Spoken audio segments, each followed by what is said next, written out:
जाए। जहाँ स्मृति भी राखते रखना कृपा दृष्टि, भूले ना बदले कभी तब चरण में प्रीति। Saturday between 2 and 4.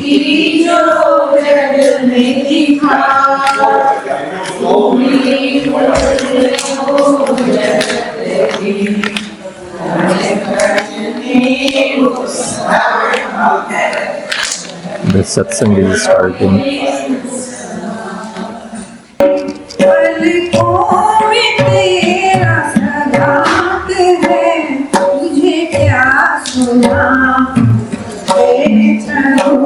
मेरे दिल में क्या क्या ख्याल है, मेरी नज़रों के पलकों में तेरा कमाल है, तुझे क्या बताऊं रे प्रभु।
दीवार दीवारे तेरी आकर चिर बढ़ाओ तुम भरी सभा में तुम शासन से आकर राज बचाओ तुम सभी का कष्ट मिटाने वाले दीनादर सावरिया गाना गाना रटनी गोपियाँ हो गई रे भावरिया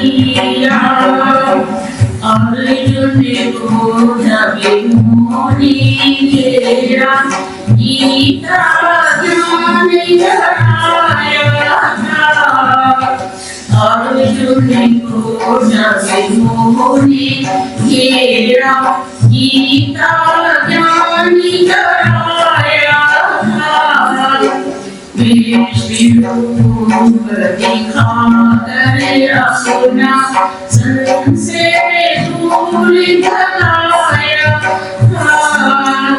चक्र सुदर्शन धारी आओ सब दूतों के हरिया गाना गाना रटने गोपियाँ हो गई रे हरिया मीरा भी तुम्हें करनार सूर्यदास के शाम को तुम मीरा भी तुम्हें करनार सूर्यदास के शाम को तुम राधा के तुम कृष्ण कन्हैया भक्तों के घनश्याम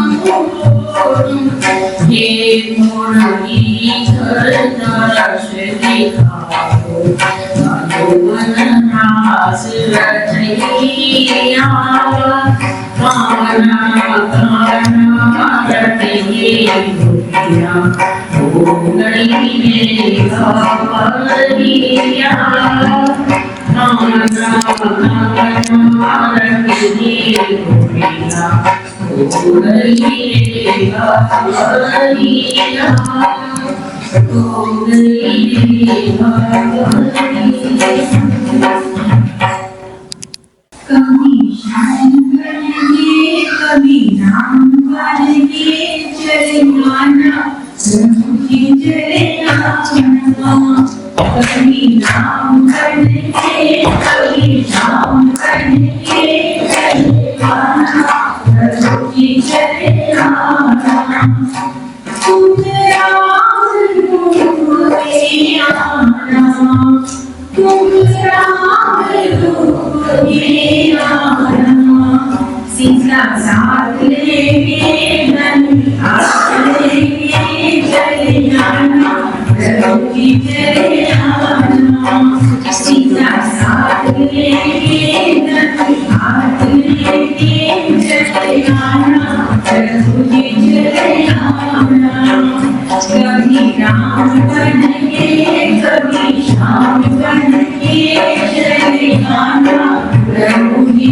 चले आना तुम श्याम रूप में आना तुम श्याम रूप में आना राधा साथ लेके मुरली हाथ लेके चले आना प्रभु की चले आना राधा साथ लेके मुरली हाथ लेके चले आना प्रभु की चले आना कभी राम बन के कभी श्याम बन के चले आना प्रभु की चले आना तुम शिव रूप में आना तुम शिव रूप में आना गौरा साथ लेके रघु हाथ लेके चले आना प्रभु की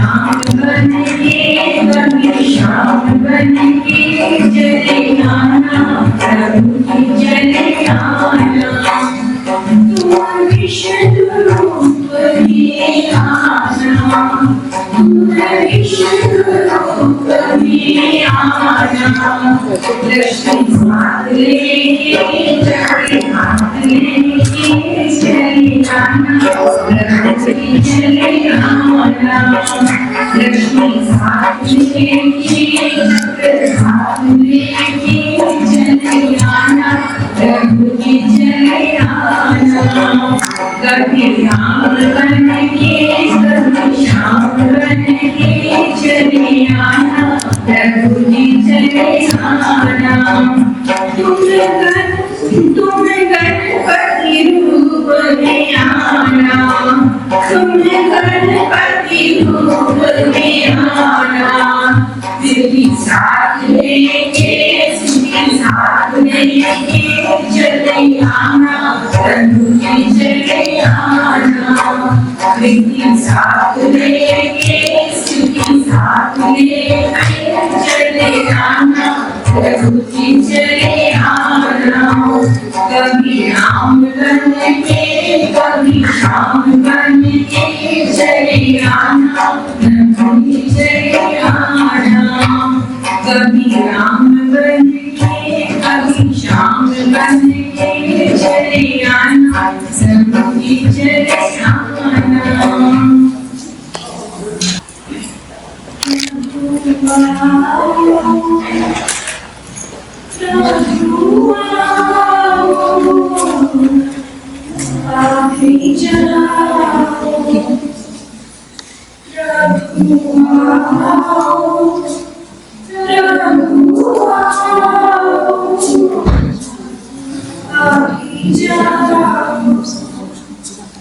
तेरे भक्तों की ये पुकार है प्रभु आओ प्रभु आओ प्रभु आओ अभी जाओ जन्मों से इंतजार है मन बेकरार है जन्मों से इंतजार है मन बेकरार है आकर प्रभु इस दिल को समझाओ अभी जाओ प्रभु आओ प्रभु आओ अभी जाओ तेरे भक्तों की ये पुकार है प्रभु आओ तेरी यादें की है संगत मिला प्यार का क्या यही फल तेरी यादें की है संगत मिला प्यार का क्या यही फल रातों की नींदें उड़ाओ अभी जाओ प्रभु आओ प्रभु आओ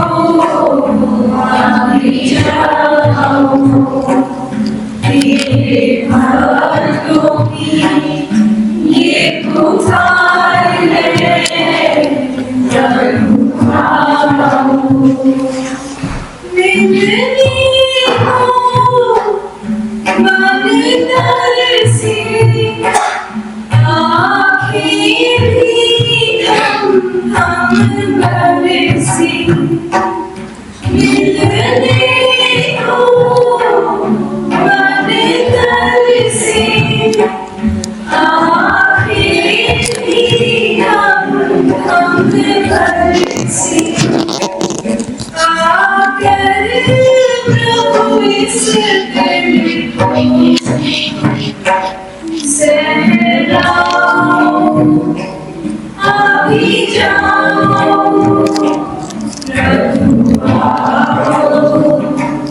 प्रभु आओ अभी जाओ तेरे हाथों की ये पुकार है प्रभु आओ मिलना है इस जन्म में जाने क्या हो अगले जन्म में मिलना है इस जन्म में जाने क्या हो अगले जन्म में दर्शन देने की प्यास तो बुझाओ अभी जाओ प्रभु आओ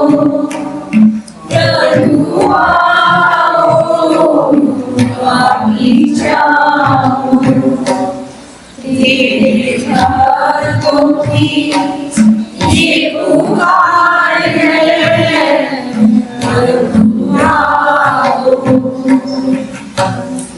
पूजा प्रभु का फिर हंसी पल हो न हो शायद फिर इस जन्म आभास हो न हो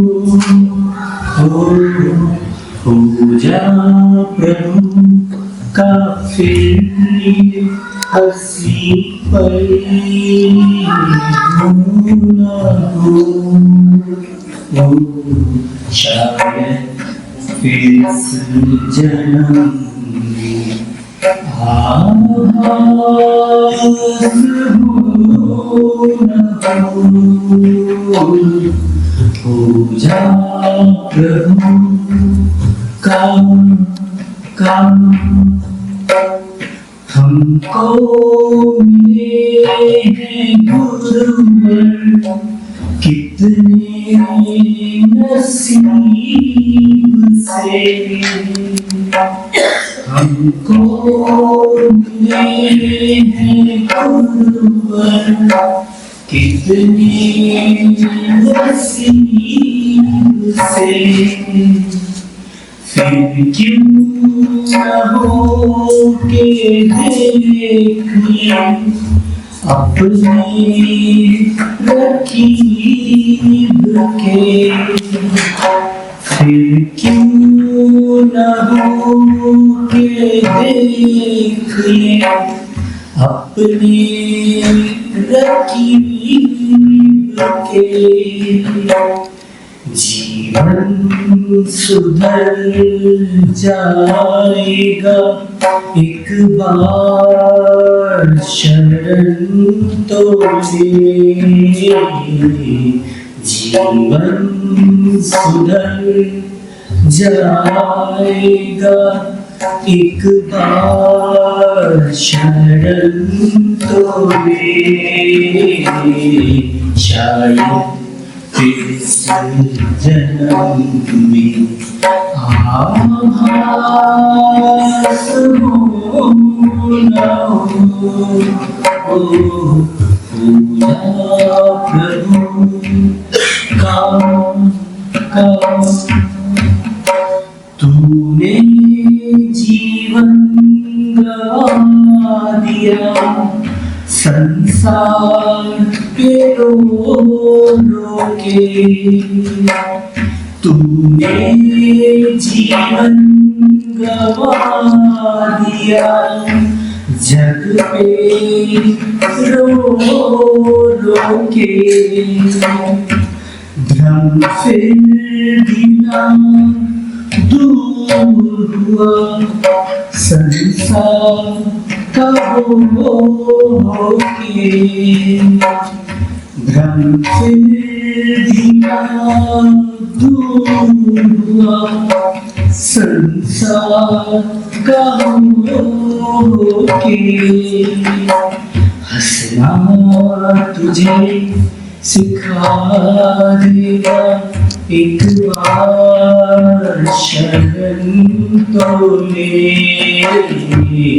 हंसना तुझे सिखा देगा एक बार शरण तो ले, शायद फिर इस आस हो न हो जा प्रभु का फिर हंसी पल हो न हो, शायद फिर इस आस हो न हो जा प्रभु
पल पल इस प्रकृति में तीन गुणों का खेला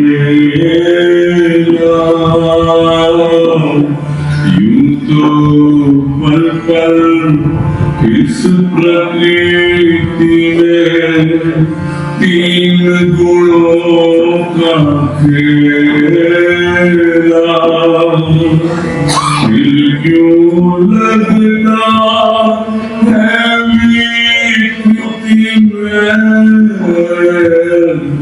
दिल क्यों लगता है विकृति में जीवन एक झमेला एक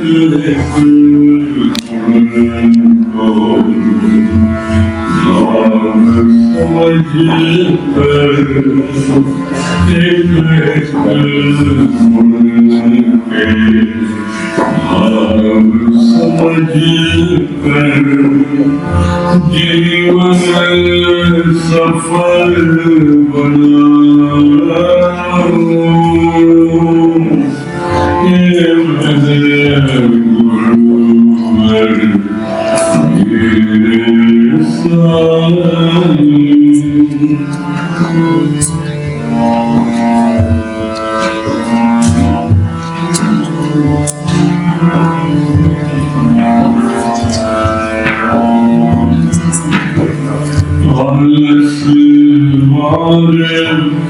नमाज है बनते आलस नमाज है बनते कम गुण आलस नमाज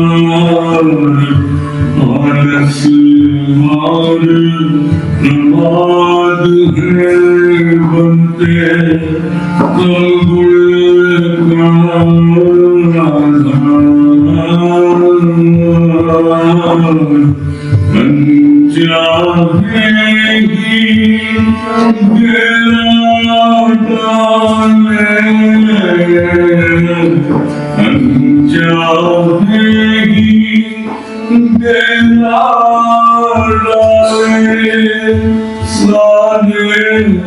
विषय विकार तुमको मत में परिवर्तित कर तुमको मत में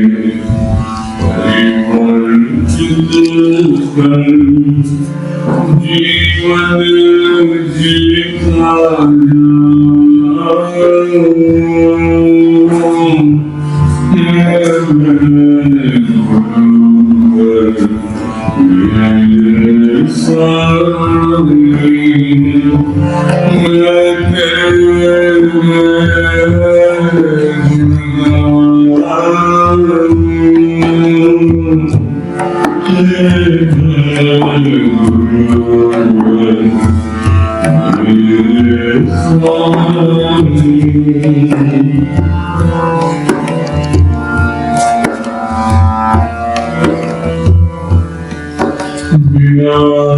कर्म के जीवन निष्फल बिना कर्म के जीवन निष्फल रजगुण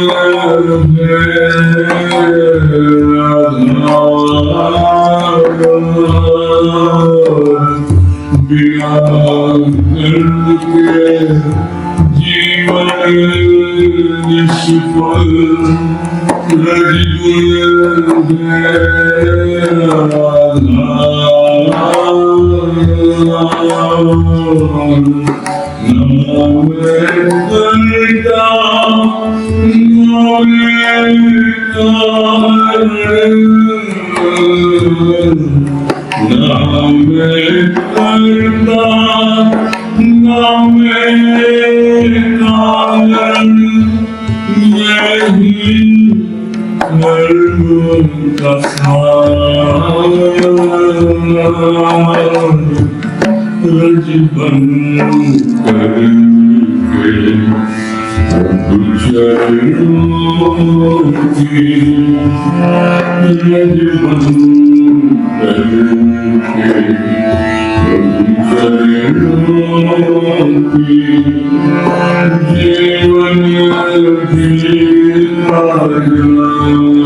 सत्य की सृष्टि हो समदृष्टि,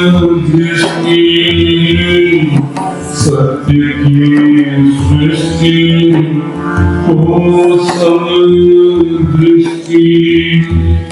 सद्गुण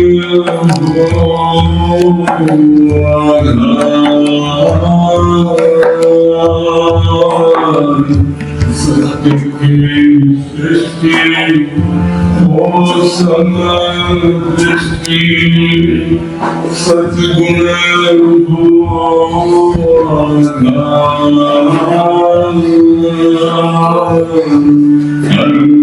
समझ कर धर्म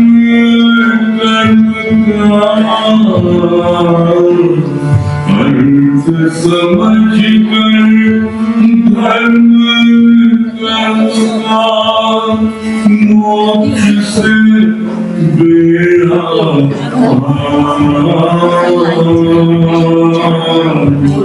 शत शत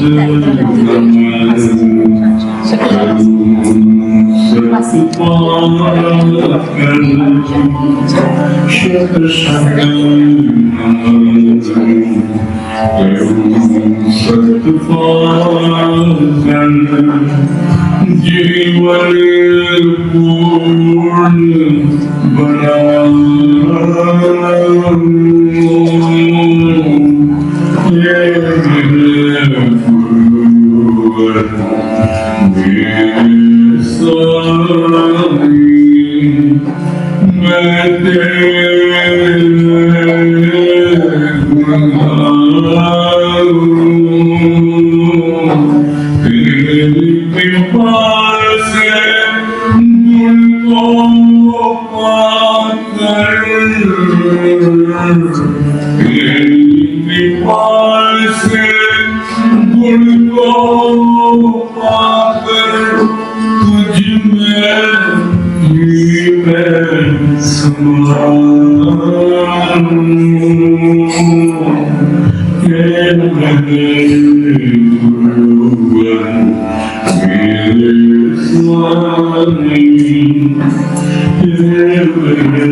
कर्ता ही हम सबसे सुंदर कृति है, ये तो हम सब मानते हैं। लेकिन ये सुंदर कृति में क्या सुंदरता है? मानने से तो केवल नहीं होता है, इसकी सुंदरता को तो देखना होगा। यहाँ फर्क है कि कर्ता की सब कृति सर्वश्रेष्ठ कृति मानव है। क्यों है? क्यों कहा गया है कि मानव सर्वश्रेष्ठ कृति है? आत्मा तो जानवर के पास भी है, हमारे पास भी है। फर्क क्या है? फर्क है वो हमारे विवेक का और हमारे सोच का, जिससे हमको भगवान की सबसे सुंदर कृति कहा है। सोच क्या होता है? सोच इंसान को अच्छे से बुरा, छोटे से बड़ा, या इंसान से जानवर और जानवर से इंसान बना देता है। एक देखिए आप देखिए रत्नाकर ठाकुर को देखिए और वाल्मीकि को देखिए, दोनों एक ही थे ना? क्या फर्क था दोनों में? क्या बदला उन दोनों में? उसके रत्नाकर ठाकुर का एक सोच ही तो बदला था ना, और वो क्या बन गया? एक कामी तुलसीदास को देखिए, वो क्या था? और बाद में क्या महाकवि तुलसीदास बन गए, जिसने रामायण की रचना की। क्या बदला? केवल सोच बदला। इतना सुंदर सोच, विवेक, विचार जो हमको मिला है मानव को, वो किसी भी योनि में किसी को नहीं मिला है। तो हम इस सोच का करें क्या और करते क्या हैं? आज सुबह जब भैया लोग की बात हो रही थी, भाग्य, कर्म और फिर सफलता, तो मैं इस विषय पे सोच रही थी। तो ये सब तीनों चीजें मिलती कैसे है? क्या हमारे पास है या नहीं है, या हम काम में नहीं है? सबसे पहला है सोच, हमारे विचार। देखिए तुलसीदास बदल गया, रत्नाकर डाकू बदल गया केवल सोच के कारण। तो हम भी आज बदल सकते हैं अपने सोच के कारण। क्या सोच क्या करता है? सोच आपका एक विवेक है, विचार है, जो सोचने की आपको बुद्धि देता है, समझ देता है कि क्या सही है, क्या गलत है, क्या आपके लिए अच्छा है, क्या बुरा है। अगर आप इस पे विचार करते हो तो फिर आपके मुंह से वाणी निकलती है। जैसा आपका सोच होगा वैसे वाणी निकलेगी, वैसे आप लोगों से बात करोगे। अगर किसी का सोच है कि हमें मंदिर बनाना है, तो उसने विचारा, समझा, फिर बोलना चालू किया।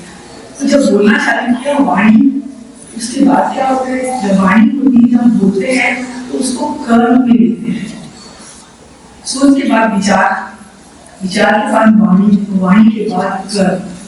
जब हम अपने विचारों को वाणी से बोल के कर्मों में लेते हैं, क्या कर्म करते हैं? उसके लिए हम कर्म करते हैं। अगर हमको मंदिर बनाना है तो हमको कैसा मंदिर बनाना है, कहाँ मंदिर बनाना है, किसका मंदिर बनाना है, किसकी सहायता से बनाना है, धन भी इकट्ठा करना होगा, वो कहाँ से प्राप्त करना होगा, लोगों को भी इकट्ठा करना होगा कि वो मंदिर में आए। तो फिर हमारे कर्म बनते हैं। जब कर्म बनने लगता है तो फिर हमें आदत बनने लगती है वो कर्म करने की। तो हम अपने कर्मों को आदत बनाते हैं, उसका सोच, उसका विचार, उसका कर्म, उसकी आदत बनती है। जब उसकी आदत अच्छी होती है, कहते हैं इसकी आदत तो बहुत अच्छी है, इसकी आदत तो बहुत खराब है। कैसे कहते हैं? क्योंकि उसके विचार, वाणी, कर्म बहुत अच्छे हैं। तो हम कहते हैं इसकी आदत बनी है, और इसकी आदत को बदलना मुश्किल है। तो अगर हमारी सोच शुरू से अच्छी होते हैं तो हमारा ये सब चीज एक दूसरे से बंधी हुई है। सोच, विचार, वाणी, कर्म की बनी आदत।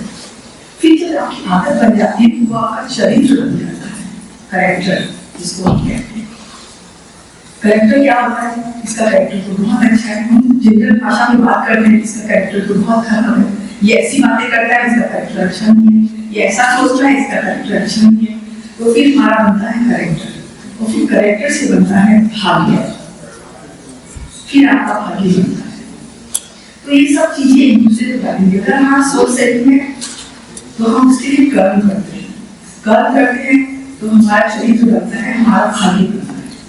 तो हमारे सत्संग में ही सिर्फ चीज अप्लाई करती है। तो सबसे इम्पोर्टेंट चीज हमारे लिए है सोच। अगर जिसने बहुत पैसे कमाए हैं या दुनिया में नाम कमाया है, तो उसका सबसे पहले क्या था? सोच, उसका एम, उसका उद्देश्य कि मुझे बहुत पैसे कमाने हैं।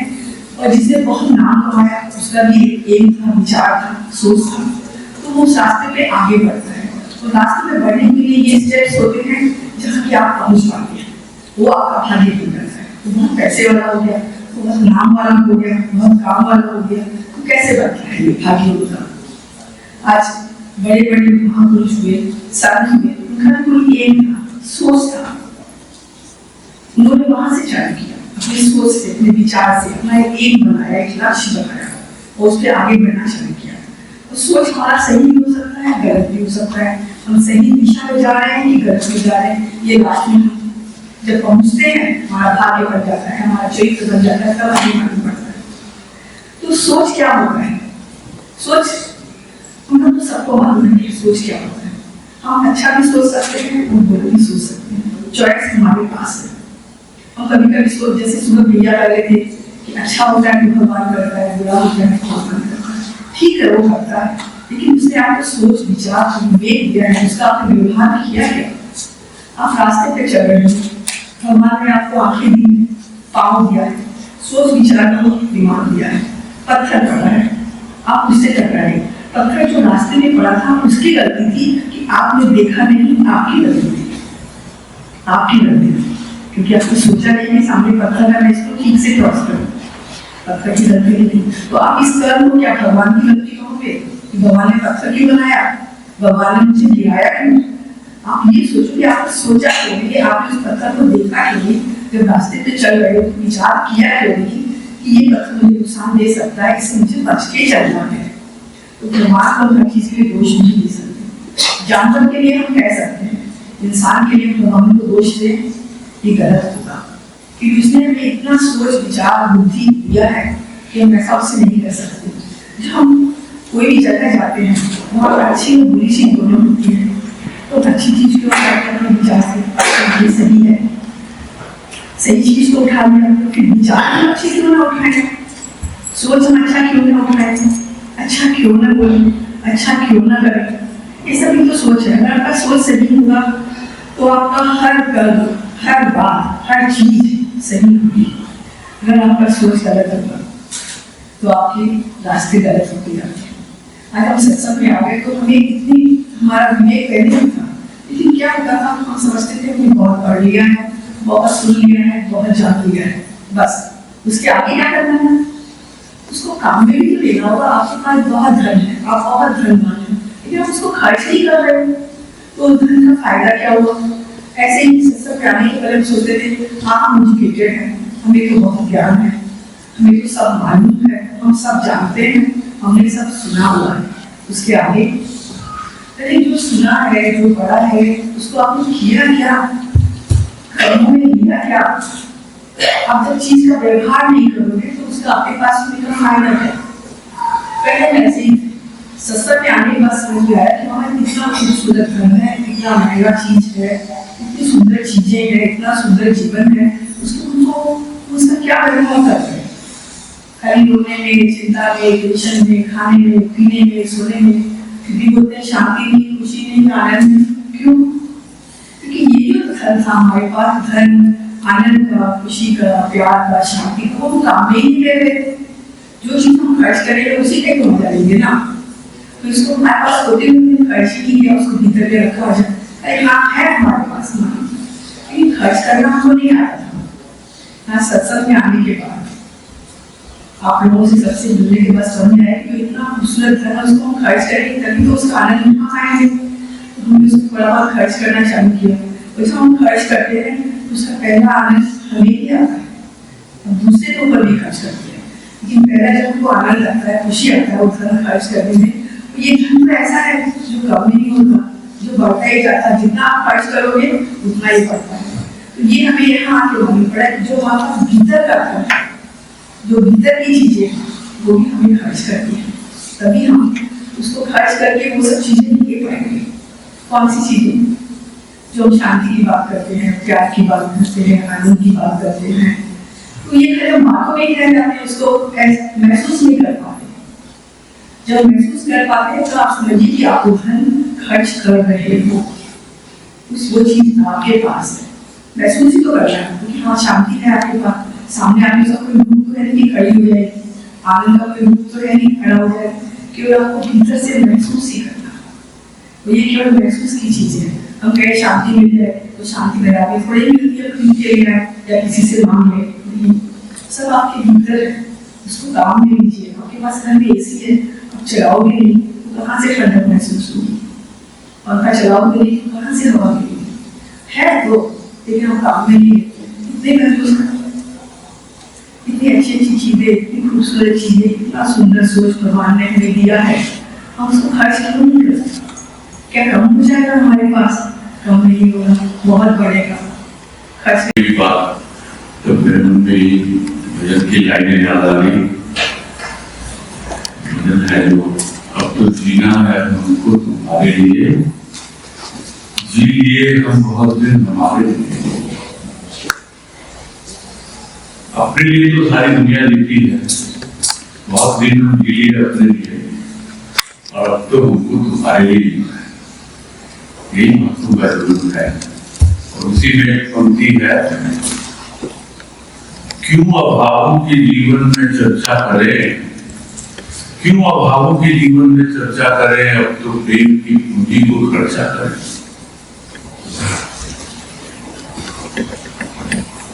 अब लुटाने के दिन है तो झोली भरो, अपने प्रभु से प्रार्थना करता है।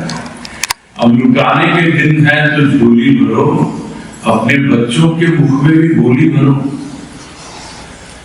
तभी तो चर्चा करेंगे, तभी तो चर्चा करेंगे। अभावों की चर्चा नहीं करनी, भावों की चर्चा करनी है। क्या कहा था, आप लोगों के प्रश्न वगैरह हैं तो वो लेंगे। उसके पहले पानी ले लेते हैं।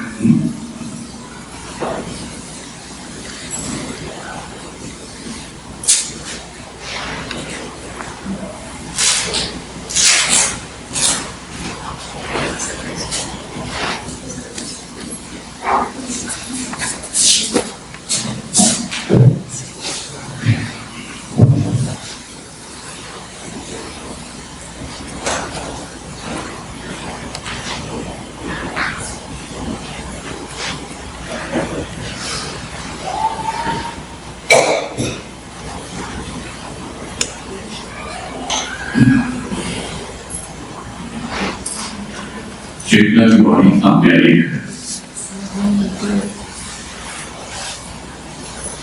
क्रमांक 901 901 समीप कौन? समीप कौन? जो अपना हो। समीप कौन? जो अपना हो। दूर कौन? दूर कौन? प्रश्न किया और उत्तर दिया, जो अपना हो। समीप कौन? जो अपना हो। दूर कौन? जो अपना हो।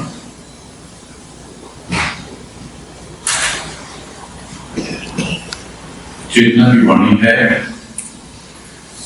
और उसी संदर्भ में थोड़ा सा हम समझने का प्रयास करेंगे।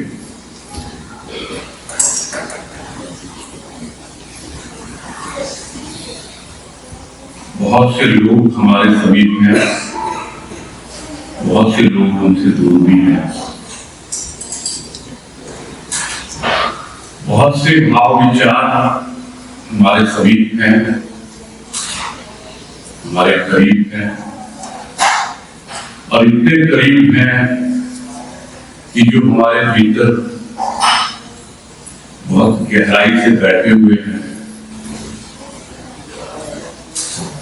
जो अभी हम सुन रहे थे कि वो हमारी आदतें बन जाती हैं, वो विचार भी कार्यान्वित होते होते कुछ इस प्रकार से हमारे जीवन में समा जाते हैं कि हम उन विचारों में बंधे रहते हैं।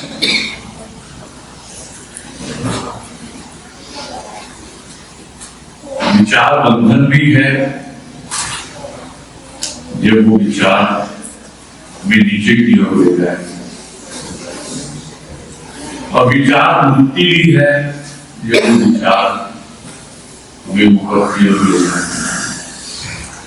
और उसी का नाम दिया गया अभी, वैसा ही हमारा चरित्र हो जाता है, वैसा ही हमारा कैरेक्टर हो जाता है।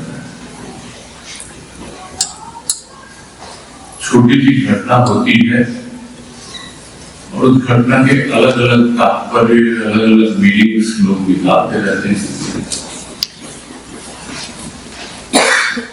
कोई हमारे समीप है, बगल में बैठा है, किंतु यदि हमारा उससे कोई अपनत्व नहीं, यदि हम उसके साथ किसी भी प्रकार से विचारों के द्वारा जुड़ते नहीं, तो समीप होते हुए भी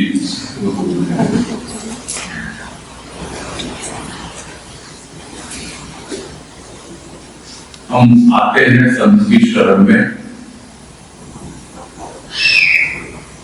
और अनुभव करते हैं कि वो हमारे बहुत समीप है। क्यों अनुभव करते हैं? इसलिए करते हैं क्योंकि हमारा उससे अपनत्व जुड़ा हुआ है, वो हमारा अपना है। तो जो अपना होगा वो हमेशा हमेशा हमारे इर्द गिर्द रहेगा, हमारे पास रहेगा, हमारे समीप रहेगा।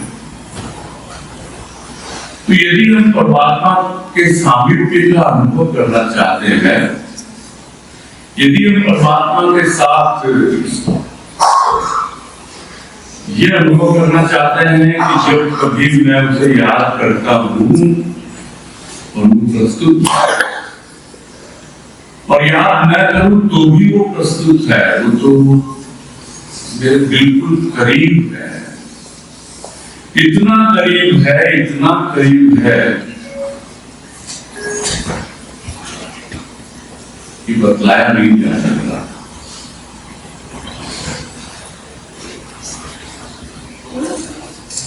ये तो वास्तव में हम अपने आप को दीनहीन मानते हैं, तुच्छ मानते हैं, अपने आप को इतना गरीब मानते हैं, इसीलिए वो करीब होते हुए भी हमें अनुभव में नहीं आता है। अपना तो किससे जुड़ता है, अपनापन किससे होता है? जिसके साथ हमारा कोई संबंध होता है। वो संबंध शरीर का हो सकता है, वो संबंध विचारों का हो सकता है, जिससे हमारे विचार मिलते हैं, भले ही वो हमारे शरीर का संबंध ही ना हो, तो भी वो हमें अपना लगता है, हमारा उससे अपना तो जुड़ जाता है। इसको सांसारिक भाषा में हम मित्रता कहते हैं। मित्रों का चुनाव अपनत्व के माध्यम से ही होता है, और हम इतना अपने भीतर में कॉन्फिडेंट रहते हैं, श्योर रहते हैं कि जब कभी भी मुझे आवश्यकता पड़ेगी, मेरा मित्र हमेशा मेरे साथ है, हाजिर हो जाएगा। ये सब बातें हम भौतिक जीवन में बखूबी अनुभव करते हैं, किंतु आध्यात्मिक जीवन में इन बातों को इतनी गहराई से अनुभव नहीं कर पाते, क्योंकि हम अभी उसको अपना माने नहीं है। चेतना जाग रही है, समझ में आ रहा है कि कौन मेरा अपना है और कौन पराया है, कौन मेरे समीप है और कौन मुझसे दूर है।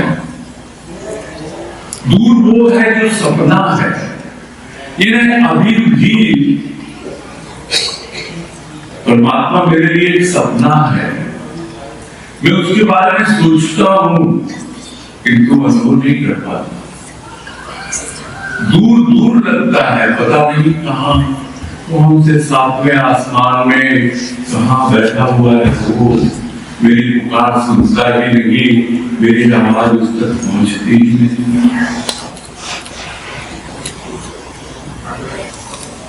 दूर इसीलिए है क्योंकि तुम अभी कल्पना में जी रहे हो, सपनों में जी रहे हो। स्वप्न कुछ और नहीं है, कल्पना है, और कल्पना कुछ और नहीं है। कल्पना कल पर आधारित है कि कल अपना होगा। जो भविष्य में ही जीता है वो आने वाला कल है, और जो भूतकाल में जीता है वो बीता हुआ कल है। तो प्राणी कल्पना में ही लगा रहता है, कयास ही लगाता रहता है, विश्वास नहीं करता। वो कल में नहीं है, वो आज में है। कल जो बीत गया सो बीत गया, पता नहीं मैंने किसकी पूजा की, किसकी आराधना की, किसको मैंने अपना गुरु माना, किसको अपना सर्वस्व माना, वो एक सपना था, वो एक ख्याल था, वो एक कल्पना थी।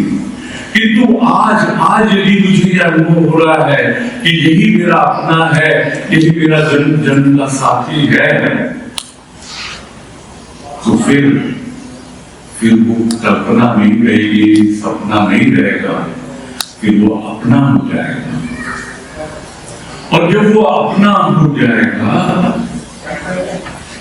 तब हम स्वतः ही अनुभव करेंगे तू मेरे इतने समीप है, इतना करीब है। दुनिया इसीलिए है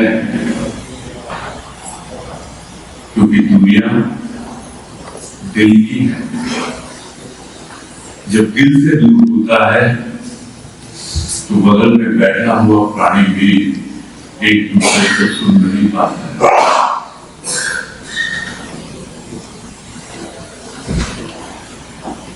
और जब दिल से करीब होता है तो बोलने की आवश्यकता ही नहीं प्रतीत होती। दोनों एक दूसरे की भाषा आंखों से ही समझ लेते हैं। और जब दूर होता है, दिल से दूर होता है, तो बात भी करेगा। बात करने का तरीका ही होगा। भले ही वो शरीर से संबंधी हो, शरीर से अपना हो, किंतु यदि हमारे दिल ने उसे अपना नहीं माना तो फिर किस नाम है।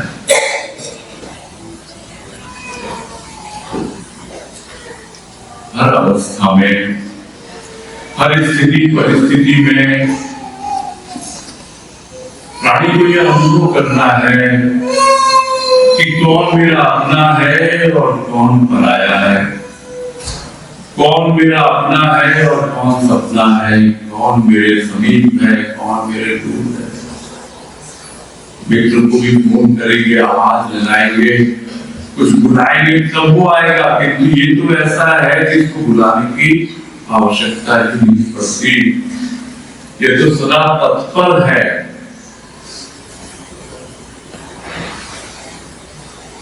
जब तक दुनिया है तब तक ही समीपता की बात होती है। जब दुनिया मिट गई, दोनों दिल एक हो गए। प्रभु का दिल, हमारा दिल, वो हमारे दिल में बस गया और हम उसके दिल में बस गए। गुरुदेव ने कहा दिल में बस गया, बस गया, यानी बस गया एक बात तो हमेशा हमेशा के लिए बस गया। और फिर जो भी उसके भौतिक संबंध है, उन संबंधों में उतनी रुचि नहीं रहती उसकी। दुनियादारी निभाता है किंतु जानता है कि कौन मेरा अपना है, कौन मेरा सर्वस्व है। और इस प्रकार से अपना भौतिक और आध्यात्मिक जीवन यापन करते हुए प्राणी चलता चला जाता है अपनी खोज में, उस आनंद की खोज में, उस परमात्मा में।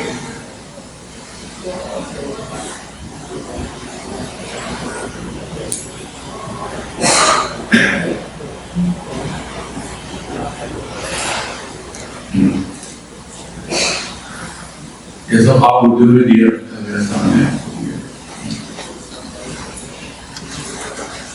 बाकी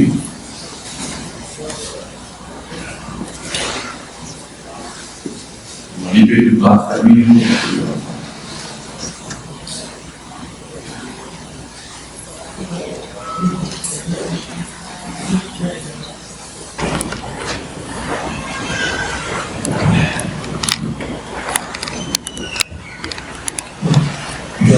तो संकेत है और जानना भी चाहते हैं बट बोलना नहीं चाहते। यहाँ पे जो हमारे अम्बेडकर भाई है, जो यहाँ पर हमारे अम्बेडकर भाई है, वो ऊपर बैठ के तो प्रश्न कर लेते हैं, लेकिन सत्संग बंद होते हैं। तो मैं थोड़ा सा उनको ध्यान करने के लिए ये कुछ प्रश्न बोल रहा हूँ, वो उनसे रिलेटेड भी हो सकते हैं, नहीं भी है, but hopefully that will give them some inspiration to speak. जैसे दो चीज लोगों को मुश्किल से समझ में आता है, मैं भी नहीं बोलूँगा, मेरे अपने को समझ में आ रही, बट एक तो गुरु भगवान के, और एक जैसे अपने बात के सही की और दोस्त की अपना फ्रेंड बना रहे हैं। यहाँ पे हर चीज का एक जैसे प्रोसेस है, वो बोलते हैं कि जैसे पहले क्लास होती है, फिर उसके अंदर में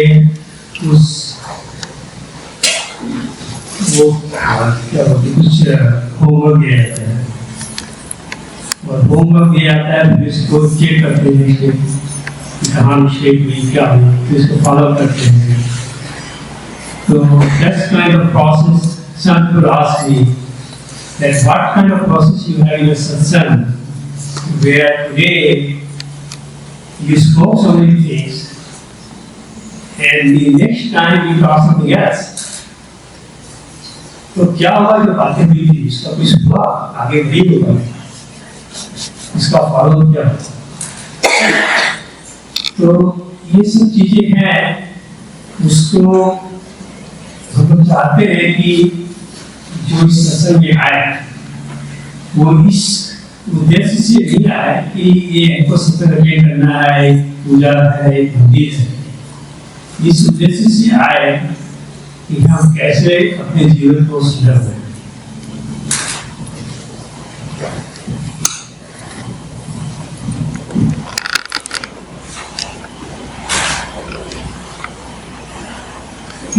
तो दो बातें जो जैसा मुझे समझ में आया, मैं रिपीट कर सकता हूँ कि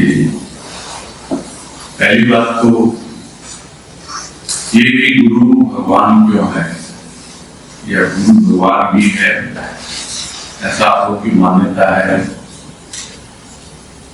तो उसको हम कैसे समझें, कैसे जाने, हम नहीं समझे। दूसरी भी जो बात समझ में आई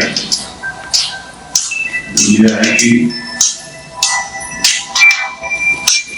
जो कुछ भी हम सत्संग कर रहे हैं, उस सत्संग करने का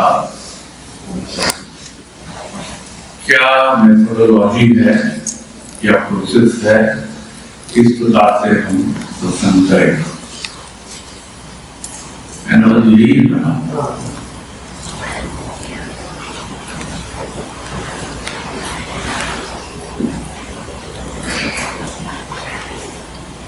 प्रोसेस या मेथड जो है वो तो एकमात्र इतना ही है कि आप सबसे पहले तो उसको अपना मानो, जो भी बढ़िया है। जब तक हम उसको अपना मानेंगे नहीं, तब तक हम उससे जुड़ नहीं पाएंगे और हम कुछ समझ ही नहीं पाएंगे ये सत्संग क्या है। इस सत्संग में सबसे महत्वपूर्ण चीज है कि हम उसके साथ जुड़े और उसके साथ एक संबंध स्थापित करें। कोई भी हो सकता है संबंध, किसी भी प्रकार। अभी हम लोग जैसे दिन में डिस्कस कर रहे थे कि क्या इम्पोर्टेंट है मेरे लिए, गौरव ने पूछा था। तो इम्पोर्टेंट हमारे लिए जो है, हम सत्संग से क्या चाहते हैं, अगर हमारे लिए ये इम्पोर्टेंट है और उसकी क्या प्रोसेस है, तो वो प्रोसेस को हम लोग जैसा समझे हैं, जो गुरुदेव की कृपा से इतने वर्षों से सत्संग में लगे हुए हैं, कि सबसे पहले तो हमें अपने आप उसके साथ एक संबंध स्थापित करना पड़ेगा, उससे एक अपनात्व की भावना लानी पड़ेगी, तब हम समझ पाएंगे सत्संग को, तब हम समझ पाएंगे आगे की चीजों को। ये सत्संग कोई रिचुअल्स नहीं है, इसमें कोई ये नहीं कि इसके बाद ये करो उसके बाद ये करो, कर्म कांड नहीं है कि इतना नाम जपोगे तो तुमको ये काम सिद्ध हो जाएगा, ये फल मिल जाएगा, या ऐसा करोगे तो ये होगा, ये तुम्हारे ऊपर इस शनि की दशा है तो इस तरह इतना दान दे दोगे तो ये हो जाएगा। ये सत्संग ऐसा नहीं है। Let us be very clear and frank on that ground. ये सत्संग है भाव प्रधान, और भाव प्रधान का मतलब ही होता है कि जब तक आप किसी के साथ मिक्सअप नहीं होंगे, उससे अपना नहीं मानोगे, तब तक न तो आप विचारों को समझ पाएंगे और न भाव को समझ पाएंगे।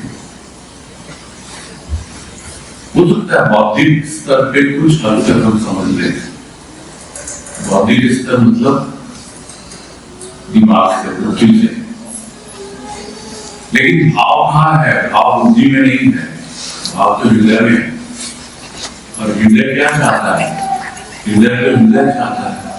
जो बात अभिवाणी करते हो कि दिल तो दिल चाहता है, दिल से दिल मिलते हैं तभी अपना आता है। तो सबसे पहले तो उसके साथ अपने मन का एक भाव, ये मेरा प्रभु है, ठीक है, आपको भगवान मानो या न मानो, कोई अलग पॉइंट है, लेकिन जो कुछ भी मेरे सामने है, जो मुझे अच्छा लग रहा है, मैं उससे जुड़ रहा हूँ। आज भाव विजन में वाणी है, मुझे अच्छी लग रही है, मैं उससे जुड़ रहा हूँ। अगर वाणी अच्छी नहीं लगती तो कैसे जुड़ेंगे उसके साथ? प्रवचन हम पढ़ रहे हैं, हमको अच्छा लग रहा है, उससे जुड़ रहे हैं ना। तो जब हम प्रवचन से जुड़ रहे हैं, वाणी से जुड़ रहे हैं, तो ऑब्वियसली हम उससे जुड़ रहे हैं।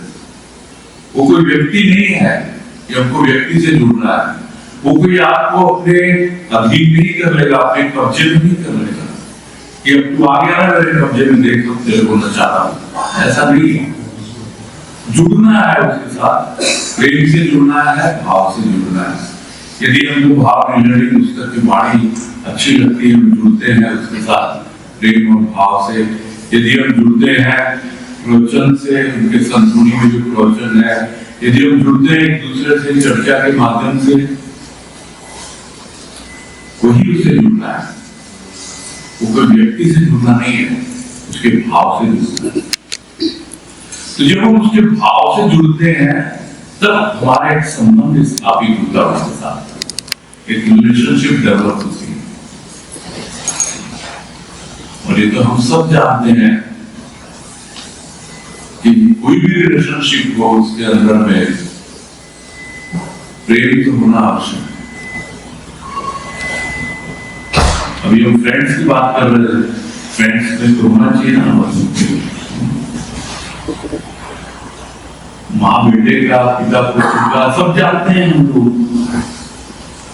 भाई बहन का, कोई भी आप रिलेशन ले लो, तो प्रत्येक रिलेशन में प्रेम तो होना ही चाहिए।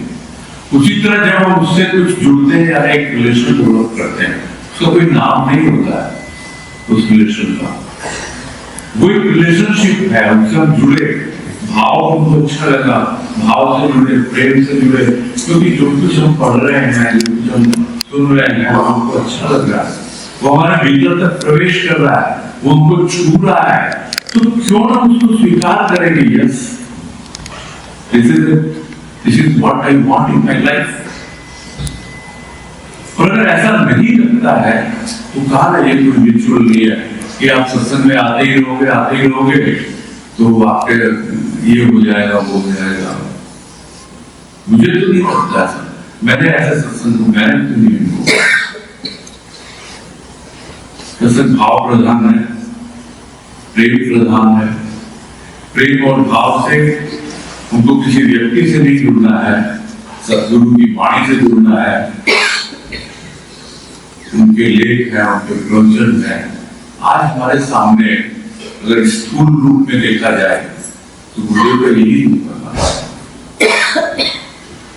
अब उसे कैसे भाव ग्रहण करें, कैसे हम करें, उसी के लिए हम लोग सत्संग करते हैं, उसी के लिए हम लोग चर्चा करते हैं। अब आप उसको भगवान मानो या ना मानो, मेरे हिसाब से दैट इज सेकेंडरी। क्यों माने, क्यों क्या मत मानो, आपको जो अच्छा लगता है उससे जुड़ो ना। आपको सत्संग अच्छी लगती है, सत्संग से जुड़ो, और सत्संग में जो चर्चा होती है, वाणी होती है, और जो प्रवचन के ऊपर डिस्कशन होते हैं या बातें होती हैं, भजन गाते हैं, अच्छे लगते हैं, जुड़ो भजन से। भजन भी भाव होते हैं, हर एक चीज में है भाव। तो जुड़ना, सत्संग से जुड़ना, सदगुरु से जुड़ना, ये डायरेक्टली पॉसिबल नहीं है कि इसके माध्यम से ही जुड़ते हैं, उसकी वाणी के माध्यम से, उसके भाव के माध्यम से। और वो कौन है? अब कोई बोलेगा भगवान है, कोई बोलेगा क्या है। तो गुरुदेव से पूरा करते थे बहुत बार, कोई उनको पिताजी बोलता था, कोई उनको मास्टर जी बोलता था, कोई टीचर थे वो, कोई उनको गुरुजी बोलता था, कोई कुछ बोलता था, जैसा जिसको लगता था। तो यही कहते थे, मैं तो आध्यात्मिक पथ में तुम्हारा साथी हूं, तुम मुझे किसी भी नाम से पुकारो। तो आज हमारे आध्यात्मिक पथ में वो गुरुदेव की वाणी, गुरुदेव के प्रवचन, उनके भजन, उनका सानिध्य हमें मिलता है। आज हमारे लिए वही हमारा साथी है, हमेशा हमारे साथ, और उसकी समीपता अनुभव करते हैं, उस भाव की समीपता, उस प्रेम की समीपता, किसी व्यक्ति पर आधारित नहीं है। वो प्रेम, वो भाव किसी व्यक्ति पर आधारित नहीं है, वो किसी स्थिति परिस्थिति पर भी आधारित नहीं है। वो देश काल पात्र सबसे परे है वो। और जब हम ऐसी फीलिंग लेके चलेंगे तब हम अपने आप को बड़ा फ्री अनुभव करेंगे कि नहीं, हम किसी से बंधे हुए नहीं है कि हमको ऐसा ही करना है या हमको ऐसे ही आगे बढ़ना है।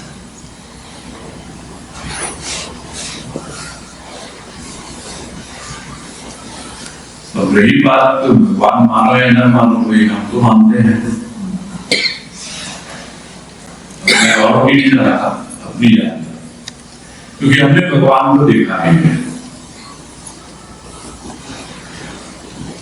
गुरुदेव को एक बार प्रश्न किया था किसी ने, क्या आपने भगवान को देखा है? तो गुरुदेव ने कहा,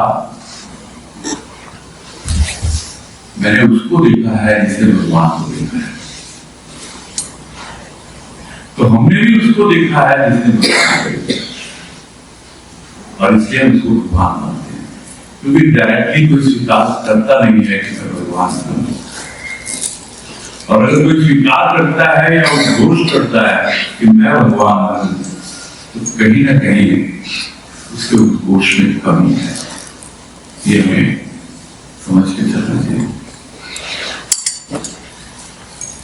मैं मानता हूं, मैं अपनी बात कर रहा हूं पर्सनली, क्योंकि बहुत बार तो मैं दूसरे रूप में भी बोल देता हूं। तो ठीक है, प्रारंभ में आप उसको अपना साथी मानो,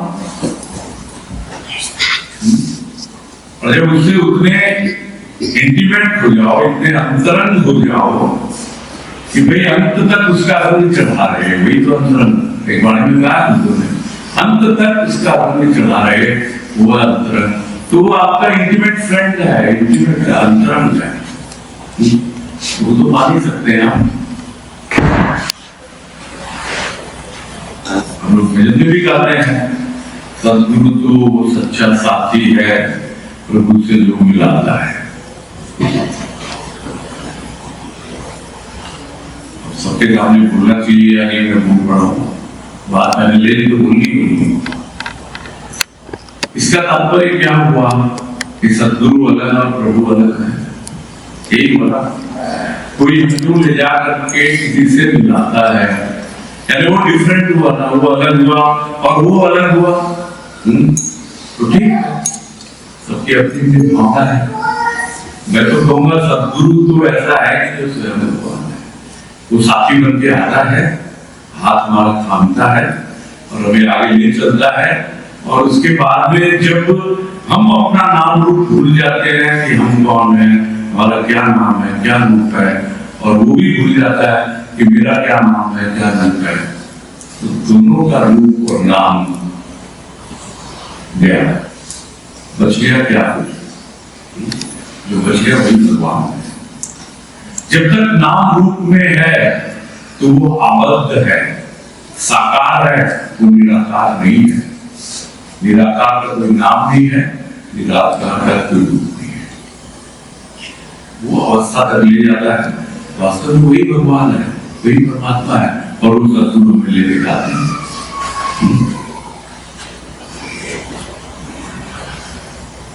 तुम क्या करेंगे? अपने में मिलाते हैं, अपने में समाते हैं, पूरी तरह भाव से ऐसा उत्प्रोत कर देते हैं कि पता ही नहीं लगता कि मैं हूं कि वो है। पता ही नहीं है। उस अवस्था तक पहुंचा देते हैं, उनकी कृपा पहुंचा देती है कि जहां तू भी नहीं, मैं भी नहीं, फिर भी कोई है, वह है। जहां फर्स्ट पर्सन नहीं, सेकंड पर्सन नहीं, फिर भी कोई है, वह। तू भी नहीं, मैं भी नहीं, वह है। और वो वह जो है, वो वह ही परमात्मा है। चलो बात से बात निकली थी, मैंने कहा तो कुछ भी मानो आप, कोई फर्क नहीं पड़ता उनको, न मानो तो भी कोई फर्क नहीं पड़ता। लेकिन यदि हमें कुछ उनके वाणी से, उनके साहित्य से, उनके प्रवचन से, वचन से, चर्चा से, इन सब चीजों से यदि हमें कुछ जुड़ाव उनको होता है तो हम समझ लें कि हाँ, वो हम उसके करीब हैं, हम उसके समीप हैं, और वो हमारा अपना है।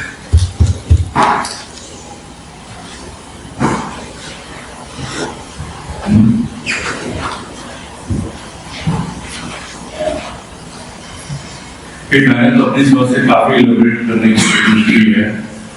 अब आप लोगों को अगर संतुष्टि हुई कि नहीं जाएगा, ये नहीं मालूम।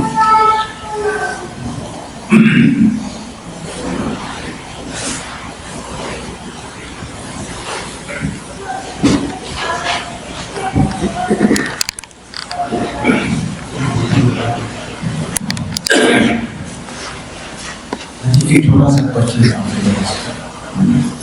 बहुत कुछ सुना, बहुत कुछ समझा, उन्होंने काफी कुछ विचार भी बताए और समझ में भी आ रहा है, यूनियन भी बन रही है और बहुत अच्छा लग रहा है कि तू एक बात से आप जरा थोड़ा सा गौर करके बताएं। हमारे बाबा के बारे में भी बता सकते हैं थोड़ा सा, क्योंकि हमें थोड़ा सा ज्ञान मिले उसके बारे में।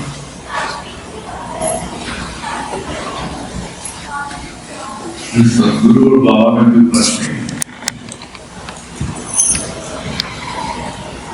कोई अंतर नहीं है।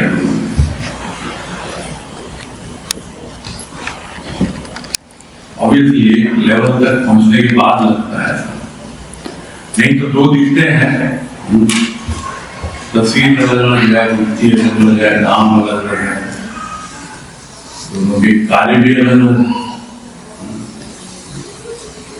बाबा बेसिकली ब्रह्मज्ञानी रहे और पूरी तरह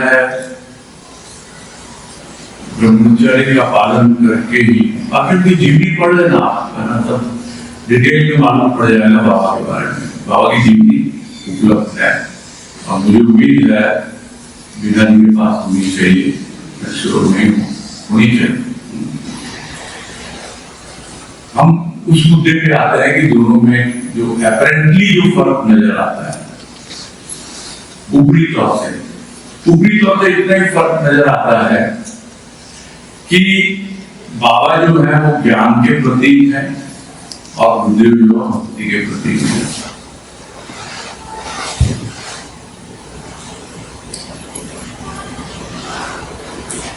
क्योंकि बाबा गुरुदेव के गुरु हैं, यानी हमारे परम गुरु हो गए,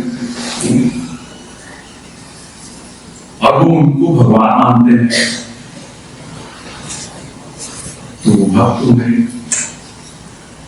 तो एक भक्त किस प्रकार से भगवान तक पहुंच सकता है और भगवान बन सकता है, ये उन्होंने अपने जीवन में सिद्ध करके दिखलाया है, बाबा की भक्ति करके। और जहां तक भाव की बात है, भाव तो गुरुदेव की अपनी खुद की चीज है। उस भाव के अंदर जब भक्ति मिल जाती है, जब ज्ञान समाहित हो जाता है, तब चीज बिल्कुल डिफरेंट होती है।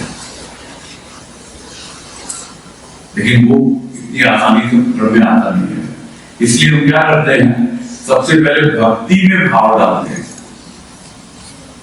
भाव में भक्ति बड़ी मुश्किल से आएगी, लेकिन भक्ति में भाव डालोगे तो बड़ी आसानी से आ जाता है। तो कहते भी है बिना भाव के भक्ति क्या, वैसे ही बिना ज्ञान, बिना भाव के ज्ञान क्या, ये चीज भी जल्दी से पकड़ में नहीं आएगी। लेकिन जो ज्ञान की राह पे चल रहे हैं, अथवा वो ज्ञान प्राप्त करना चाहते हैं, और जहां तक सोचता हूं, इसीलिए इन्होंने बाबा के नाम से प्रश्न किया है कि वो ज्ञान मांग ही रहे हैं, उसके अंदर जब भाव समाहित होने लगता है तो उस ज्ञान के अंदर जो भी रस आने लगता है। नहीं तो वो ज्ञान बड़ा शुष्क, उनका सूखा और एक प्रकार से पुस्तकीय ज्ञान कहलाएगा। उर्दू ने तो एक वाणी में कहा है, ज्ञान की ही वाणी है, ज्ञान शब्द में, कि ज्ञान कोई पुस्तकों का विषय नहीं है, प्राणों में प्रिय का भान ज्ञान। जब तक हमारे प्राणों में प्रिय का भान पूरी तरह से ना हो जाए, तब तक हमें ज्ञान नहीं होता है। और वो भान हमेशा बना रहना चाहिए, और वो भाव के द्वारा ही संभव है। तो इस प्रकार से हम ज्ञान में भाव को समाहित कर देते हैं, और जब हम पूरी तरह से भावपूर्ण जीवन व्यतीत करते हैं, तो फिर हमें सोचना नहीं पड़ता, तब भक्ति भी होती रहती है और ज्ञान भी आता रहता है। तो इसलिए भाव जो है, मैं तो कहा करता हूँ, भाव उस चिड़िया का नाम है जिसके दो पंख हैं, एक भक्ति और एक ज्ञान।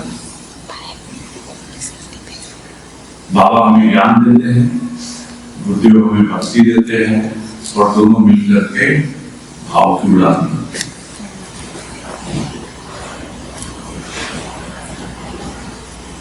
अब आपका क्या सुनना चाहते हो, मैं कैसे बताऊं?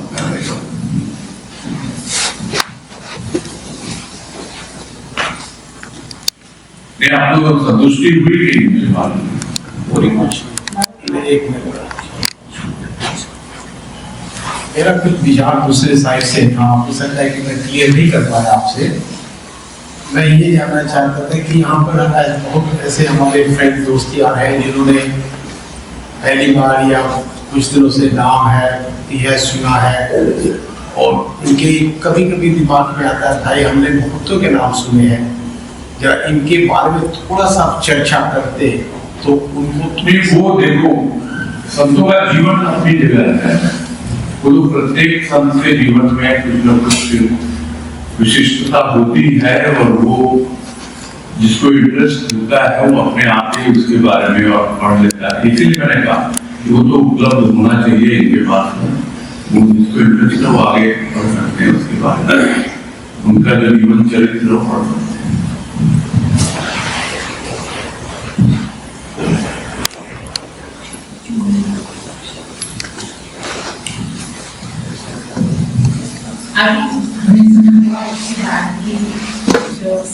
सोच हमारी बहुत अच्छी बनी हुई है। सोच जो हम सोचते हैं उसी हिसाब से हम वैसे ही कर्म करेंगे, और जैसे कर्म करेंगे और जैसे उससे वैसे हमारी वाणी अच्छी होगी, और वैसे हम अच्छे कर्म करेंगे। तो मैं सोचती हूँ कि जैसे हमारी सोच तो बेसिकली जिस एनवायरनमेंट में हम हैं उसी के हिसाब से हमारी सोच बनती है। तो ऐसा क्या हमें करना चाहिए कि हमारी सोच अच्छी रहे और हम अच्छे अच्छे काम करें और सक्सेसफुल रहे? ऐसा आप कुछ एडवाइस करो हमें। देखो, कुछ ना कुछ सोच तो हमारी रही होती है ना पहले से, कुछ ना कुछ तो सोच होती है, और वो सोच ही हमें ये बतलाती है कि भाई जो जीवन तू जी रहा है उसमें कुछ ना कुछ मॉडिफिकेशन की आवश्यकता है। वो संपूर्ण नहीं है, उसमें कहीं ना कहीं अधूरापन है, कहीं ना कहीं खालीपन है, और तभी हम कुछ खोजते हैं और कुछ अलग सोचते हैं, और जब कुछ अलग सोचते हैं तो हमें अलग कुछ मिलता भी है। तो जो हमें कुछ अलग मिला है, जो कुछ डिफरेंट हमें लग रहा है, हम तो उसको पकड़ेंगे। उसको पकड़ के जितना और फर्दर और जितना ज्यादा हम उसको बढ़ाएंगे एक और दूसरी ओर प्यूरिफाई करेंगे। क्योंकि शुरू में जो चीजें हमारे हाथ में आती है ना, वो बड़े रॉ फॉर्म में होती है।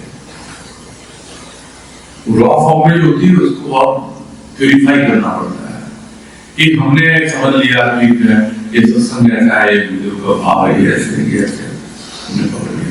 फिर हमारी अपनी खुद की एनालिसिस होनी चाहिए, हमारा खुद का अपना स्वतंत्र चिंतन मनन होना चाहिए, जिसकी बेसिस पे हम अपनी सोच को और अपग्रेड कर सकते हैं। ये माया तो थे इस पत्थर से, लेकिन और आगे बढ़ सकते हैं और फर्दर हम आगे जा सकते हैं।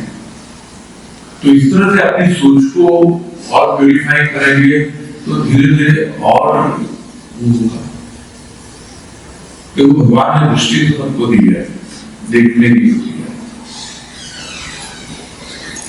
बाहर की दृष्टि भी दी है, भीतर की भी दी है।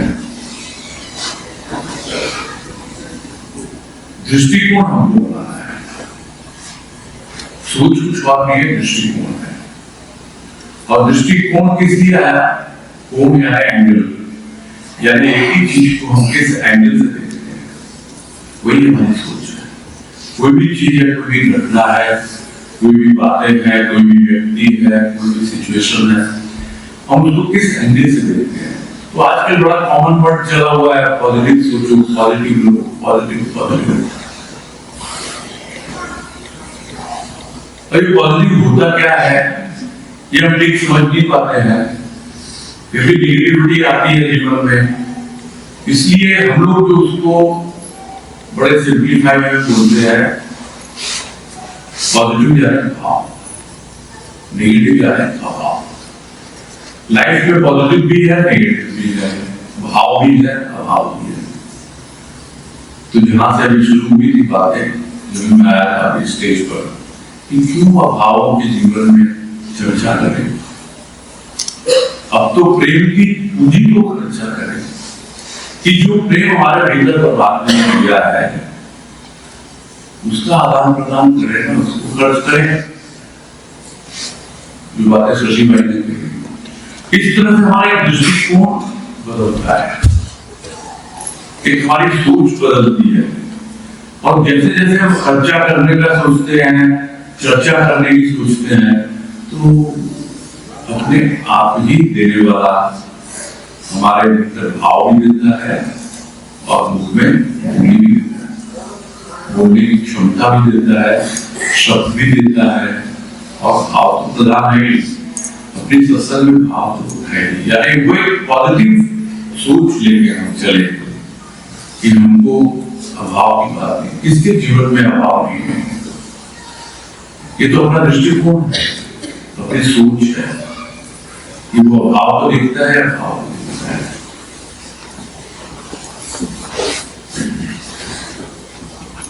मुझे ये नहीं मिला, मेरे पास ये रह गया, इसने मुझे ये कह दिया, अरे अभी तो इस बिजनेस में इतना मिलना था, इतना लॉस हो गया, इतना प्रॉफिट हुआ, वो नहीं सोचता है। प्लस को नहीं सोचता, माइनस में सोचता है कि कितना नुकसान हुआ। ये अभाव की दृष्टि है। और फर्क क्या है प्लस और माइनस? थोड़ा सा इसको हम डीपली समझें। प्लस और माइनस साइन है, मैथमेटिकल साइन है।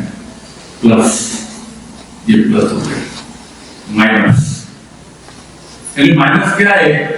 छोटी सी हॉरिजॉन्टल लाइन है। और प्लस क्या है?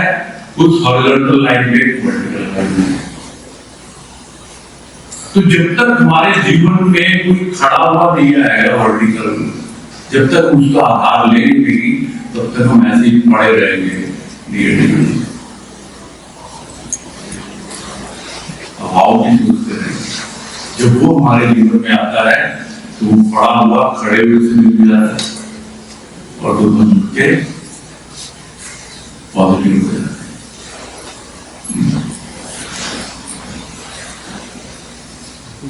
ऐसे सिंपल होता है।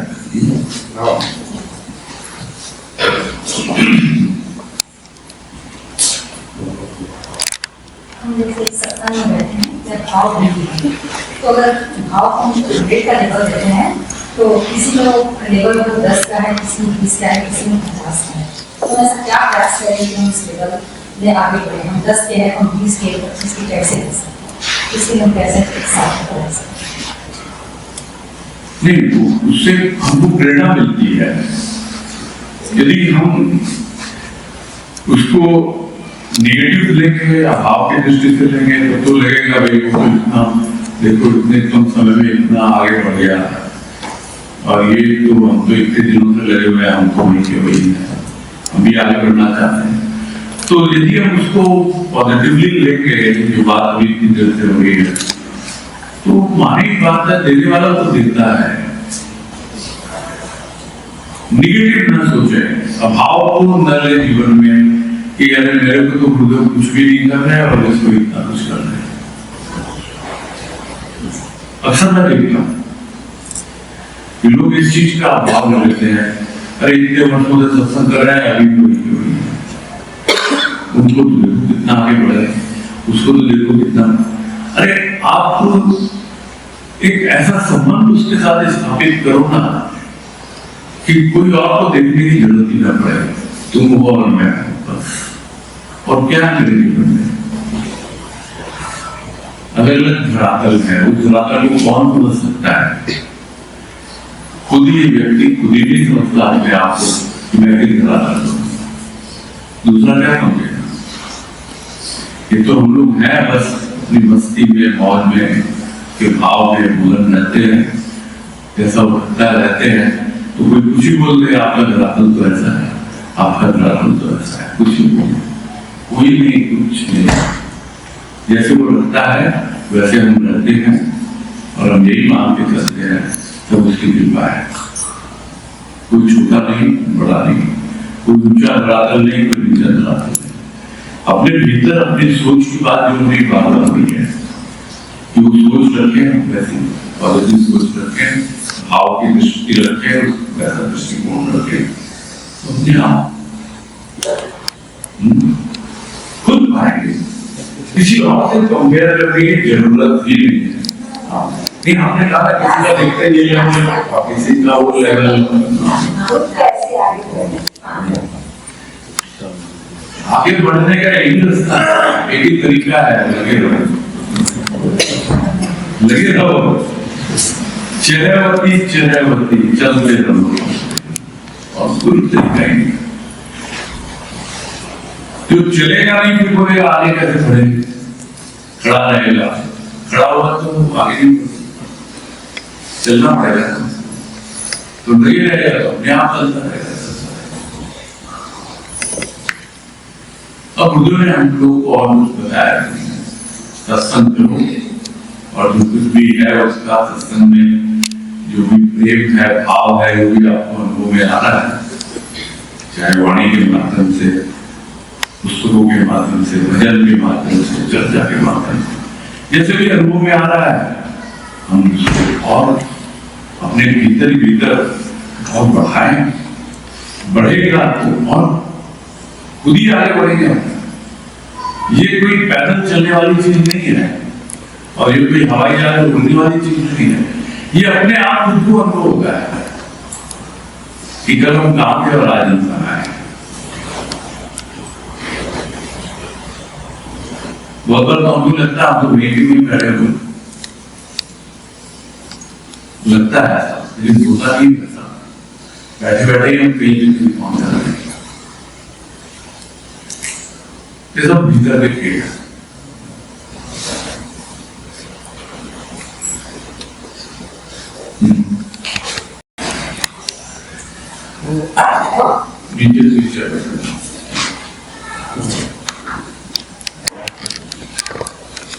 हाँ, वो मंत्री जी ने क्वेश्चन किया, उसके लिए किसी का फॉलो अप करना है।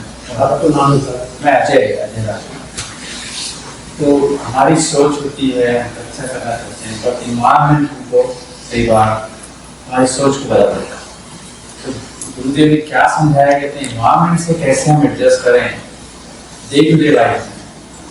मतलब सब अच्छा करना चाहते हैं, तो कल किसी ने सामने कट किया अपनी गाड़ी एक बार 2 बार, तो आपकी सोच भी बदल जाती है। उसके लिए आप ऐसे क्या नहीं, देखो चीजें जो दुनिया में हो रही है जिससे तो हमारा कंट्रोल नहीं है। हमारा कंट्रोल तो अपने आप पर ही है, दूसरे को हम नहीं कुछ बदल सकते हैं। एक अनजान व्यक्ति या अनजान जगह या अनजान लोगों को तो कंट्रोल करना तो इम्पॉसिबल है। जो हमारे जान पहचान के हैं, जो हमारे संबंधी हैं, भले वो हमारा पुत्र हो, पुत्री हो, भाई हो, बंधु हो, पत्नी हो, पति हो, उनको भी हम इतना कंट्रोल कर सकते हैं। कंट्रोल तो अपने आप को ही करना है। और अपने आप को कैसे कंट्रोल कर सकते हैं कि वो चीज जब आए तो हम पहले से उसको देख लें, बस। और देखने के लिए दूरी चाहिए। वो चीज यदि बिल्कुल मेरी आंख में घुसी भी है तो मैं उसको देख नहीं पाऊंगा। देखने के डिस्टेंस चाहिए। तो कोई भी घटनाक्रम है, कोई भी चीज है, हम उससे दूरी बना के रखें तो वो आने के पहले आपको दिख जाए। और यही अवेयरनेस है, यही भीतर की अवेयरनेस है। अगर हम क्या करते हैं, एकदम से उसमें घुस जाते हैं और फिर छटपटाते हैं कि ये क्या हुआ, कहां घुस गया मैं, कहां फंस गया। लेकिन आप देख सुनकर घुसेंगे, सावधान भी घुसेंगे, उतना ही अंदर जाएंगे जितना आवश्यक है। बहुत बार आवश्यक हो जाता है उसमें प्रवेश करना भी, उस सिचुएशन में जाना भी, क्योंकि वो आपके हाथ में नहीं होता है। लेकिन फिर भी आप बच सकते हैं अगर आप कॉन्शियसली अंदर जाए। और उसके लिए आप डिस्टेंस मेंटेन रखें और अपनी अवेयरनेस को रखें, तो प्रॉब्लम नहीं है। मेरे समझे तो यही तरीका है।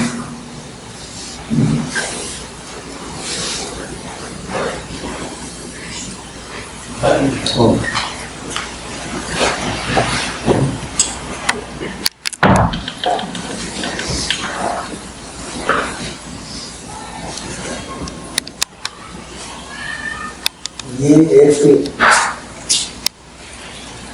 जबरदस्त रूप से माइक मेरे हाथ में मैं तो बिल्कुल बहुत अच्छा लग रहा। माइक बोलने में अच्छे ही है नीचे है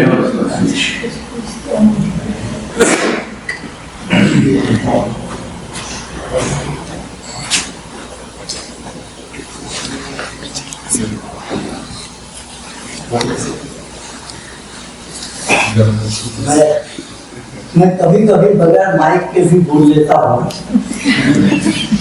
और जो अभी तक मैंने सुना उसको मैं अभी तक ढूंढ रहा हूँ। पहले भी सत्संग में आया हूँ टीना जी के यहाँ और मैं के यहाँ, और अभी तक मैं जितना अनुप्राणित हुआ हूँ गुरुदेव की वाणी जो पुस्तकों के द्वारा पढ़ी गई सत्संगों में, तो आपने जैसा बताया कि स्वयं पर ही आदमी निर्भर करता है। गुरुदेव रास्ता दिखलाते हैं, आपको वचन देते हैं, और हम उसको सुनते हैं, सुनते हैं। इसमें कोई आवश्यक नहीं है कि आप सब बात को मानिए ही जो आपके सामने प्रस्तुत किया गया। अपने मन से पूछिए कि आप क्या चाहते हैं। अगर वो चाहते हैं और फिर दोबारा पूछे कि ये सही है कि नहीं। अगर वो मन में सही लगता है आपको तो अगर नहीं लगता है तो फिर आप कुछ पढ़ाई करें। मन में स्वीकार नहीं करे तो कोई मतलब नहीं। और फिर जाकर वहां बोलिए कि हमने क्या आगे करना है। बात समझ में आई तो अच्छी बात है, नहीं समझ में आई तो फिर चिंतन करिए। चिंतन करने के बाद भी बात समझ में नहीं आए तो आप फिर एक समाधि स्थिति में चले जाइए। मतलब रात में सोते सवेरे उठे तो उस वक्त अगर कोई बात नहीं मन में आई तो फिर से सोचे कि ऐसा क्यों हुआ। सवेरे उठते ही उसके मेरे मन में ये बात नहीं आई। अगर वो बात अनायास आती है तो उस पर आप अग्रसर जोर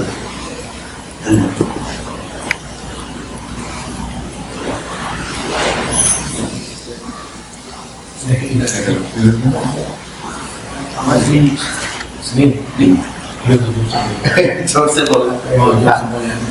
ये मेरा नाम दुलीचंद्र अग्रवाल एंड नवल की और देना जी से बहुत पहले ही मुलाकात हुई थी, बहुत वर्षों पहले। और कल हमारी यहाँ भाभी जी आई हुई है, उनके चलते हमें पता चला कि यहाँ प्रोग्राम है। तो बहुत बहुत धन्यवाद आई थिंक दीना जी का, नवल जी का, उन्होंने बुलाया। हम सिर्फ एक अपना अनुभव कहना चाहेंगे क्योंकि ये सब्जेक्ट जो है बहुत ही अच्छा सब्जेक्ट था जो अभी डिस्कस हुआ, स्टार्ट किया जो शशि जी ने और आप लोगों ने जो किया। और ये सेम डिस्कशन हमको ये याद है कि 2009 में जब हम एक सत्संग में थे तो उस समय एक बात हो रही थी। उस समय गीता का जो है अभ्यास हो रहा था वहां पर। और ये जो गीता का जो एक श्लोक है उसमें जो चैप्टर 12 में और उसका टेक्स्ट 13 है जो मैं हमेशा रखता हूँ और यही मेरे को आई थिंक जीवन में आगे बढ़ाने की प्रेरणा देता है। सब क्वेश्चंस आए थे अभी कितने कि आदमी को अच्छा कैसे बनना चाहिए। ये एक पिरामिड है कि कैसे आपको करेक्ट, आपका जो थॉट्स है, थॉट से आपको एक्शन होते हैं, एक्शन से जो आपको कैरेक्टर होते हैं, कैरेक्टर से आपकी पर्सनालिटी बनती है और पर्सनालिटी के अनुसार ही आप काम करते हैं। लेकिन इसमें दो अनसर्टेनिटी रह जाती हैं कि how to become a good person, सबसे बहुत क्वेश्चन जो था। और दूसरा था कि थॉट्स जो है आपको कैसे आते हैं। क्योंकि आपने देखा होगा कि हम लोग जो है we were born in India और Hinduism, but what about Muslim and what about Christian और Christian, they are in different environment, their thoughts are not like us, so the thoughts will be different for them, the thoughts will be different for us. So I think Gita में जो एक श्लोक जो दिया है इसका मैं सिर्फ इंग्लिश, क्योंकि मेरे को संस्कृत बहुत, I am very poor in Sanskrit, English में I will read that one who is not envious, means jealous वगैरह, जो जेलसी नहीं करता, is kind friend to living entities. You have to be kind to living entities. Who does not think himself a proprietor? आप अपने आप को कभी भी कोई चीज का मालिक नहीं समझते। And is free from false ego. जिसको ईगो नहीं हो, ईगो एटलीस्ट false नहीं हो, ईगो हो अगर पॉजिटिव हो, has a false नहीं हो। Who is equal in both happiness and distress? Who is tolerant, always satisfied? You should have the tolerance. You know, don't be just angry quickly. Just listen to person. Self-control. You should have to self-control yourself. Engage in devotional services. This is the one important point in the Gita. They told us you have to, if you want to be dear to the God, to the Guruji or to the God, you have to do the devotional services. And devotional services means here is another synonymous is that for you should do the community services. And then with determination, his mind and intelligence fixed on me, such a devotee, his mind is dear to me. I think that's what so many times we told that who is close to the God or who can be, you know, instead of kalpana, you should be apna. So I think that I just wanted to give just a message that I am working on this class, I think since last 4, 5, 6 years in my life. And I think it is helping. So there are good characteristics are there in that one. Maybe Guruji told this similar thing. So if you cannot do all these things, I think you should take a message. Starts 1, 2, 3, 4, 5, 6, 7, 8, 9. Keep on increasing in your life. Maybe something will give you the happiness. Good.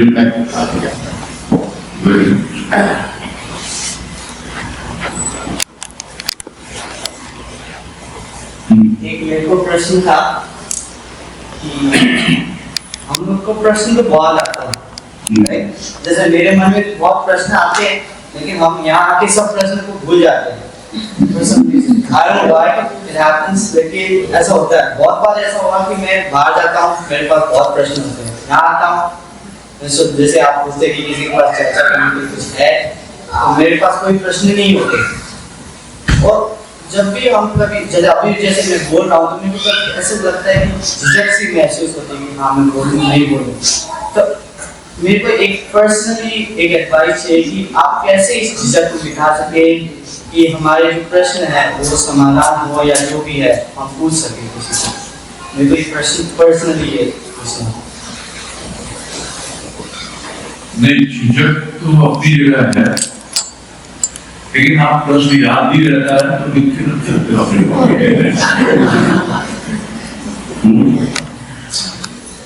सुनोट करके रख सकते हैं आप। पढ़ने में कोई problem नहीं है ना?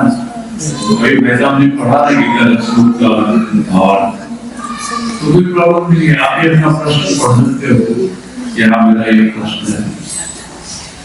और इसीलिए सुबह मैंने गौरव को ही कहा भाई यहाँ याद नहीं आ रहा, कोई बात नहीं है, बाहर निकल जाओ, याद आ जाए तो फिर तो ये कॉमन चीज है, क्योंकि यहाँ एक अलग वाइब्रेशन है, एक अलग हो रहा है, तो हमको खुद को फील होता है कि आई एम क्वाइट कंप्लीट, खूब आराम से बैठे हैं, खूब अच्छा लग रहा है, खूब आनंद आ रहा है। तो इस अवस्था में हम अपने आप ही तृप्त अनुभव करते हैं, तो हमको लगता है अब झिझक वाली जो बात है उसको दूर करने के लिए आप कार्यक्रम करते हो, कोई प्रॉब्लम नहीं, किसी से भी पूछ सकते हो, मेरे से किसी से भी पूछ सकते हो। तो उसमें भी क्या होगा कि एटलीस्ट नेक्स्ट टाइम के लिए आपको तो नहीं लगा कि तो एक ही क्वेश्चन फिर दूसरा क्वेश्चन फिर जितने हैं एक बार पूछिए। और ऐसा नहीं कि एक बार काम हो गया या सुन के सेटिस्फैक्शन हो गया तो दोबारा फिर क्वेश्चन नहीं आएंगे, आगे नहीं आते, आने चाहिए, अप टू सर्टेन लिमिट जरूर आने चाहिए। वही तो हमारी जिज्ञासा है, वही तो हम जानना चाहते हैं। प्रश्न मिले तो उत्तर दो, क्योंकि उत्तर तो हम कितना दे रहे हैं, धीरे से हम उत्तर ही दे रहे हैं, क्योंकि प्रश्न ही नहीं है तो उत्तर समझ में नहीं आ रहा। ये प्रॉब्लम है, हमारे भीतर जिज्ञासा नहीं है, इसलिए कोई बोलता है तो हमको समझ में नहीं आता। यदि हमारे भीतर जिज्ञासा है, यदि हमारे भीतर उसके प्रति चाहत है, उसके प्रति व्याकुलता है, तो थोड़ा सा भी हिंट कोई देगा ना तो तुरंत हमारे भीतर प्रवेश करेगा। तो प्रश्न उठना बहुत जरूरी है, जिज्ञासा होना जरूरी है, व्याकुलता होना जरूरी है, तब जाकर के हम अनुभव करेंगे कि हाँ वास्तव में हम आगे बढ़ रहे हैं। वैज्ञानिक पूजन हम आगे कैसे बढ़े।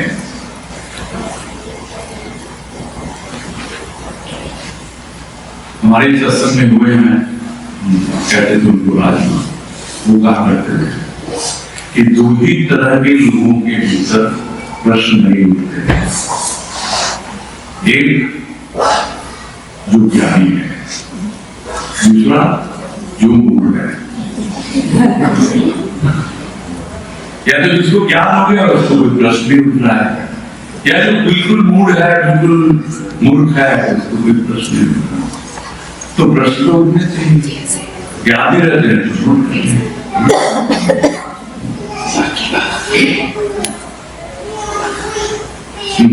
और कुछ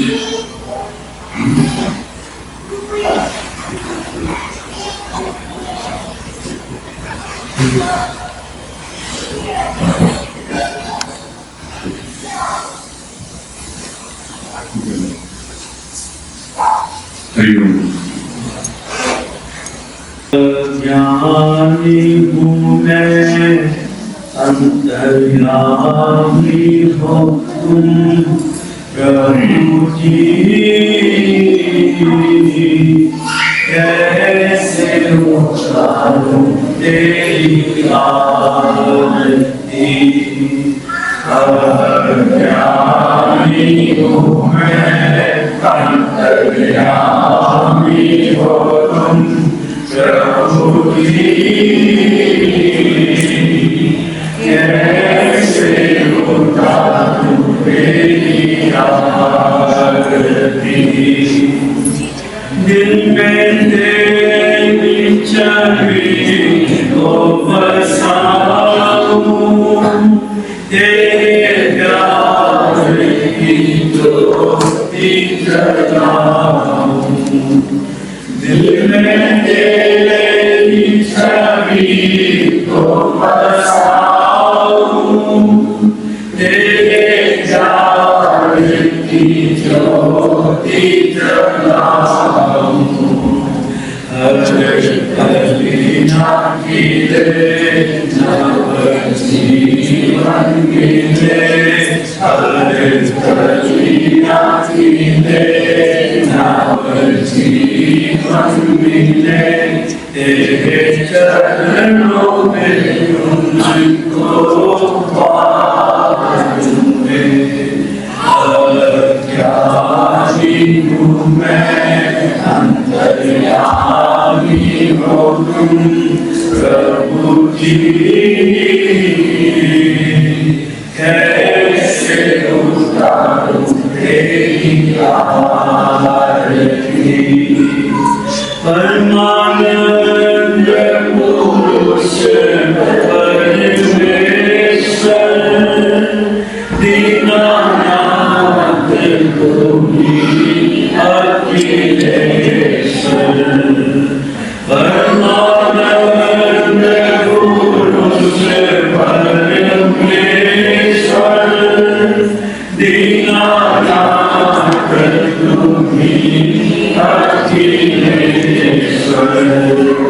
जगन्नाथ तुम्ही, विश्वनाथ तुम्ही, जगन्नाथ तुम्ही, विश्वनाथ तुम्ही।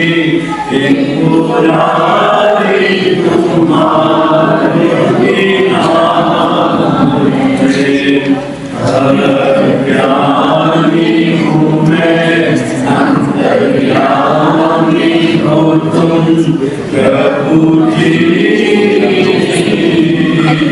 कैसे उतारूं तेरी आरती, बाबा चरण तुम्हारे अति निर्मल, प्रभु तुमको अमर अविनाशी। बाबा चरण तुम्हारे अति निर्मल, प्रभु तुमको अमर अविनाशी। कैसे तुम तक आऊं, पाऊं, कैसे तुम तक आऊं, पाऊं। तेरे चरणों में चारों धाम है, अज्ञानी हूँ मैं, अंतर्यामी हो तुम प्रभु जी। कैसे उतारूं तेरी आरती, सब सखियाँ हरी तेरे द्वारे, हाथ जोड़े तुम्हीं को पुकारे। सब सखियाँ हरी तेरे द्वारे, हाथ जोड़े तुम्हीं को पुकारे। मुक्त आओ माते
Oh,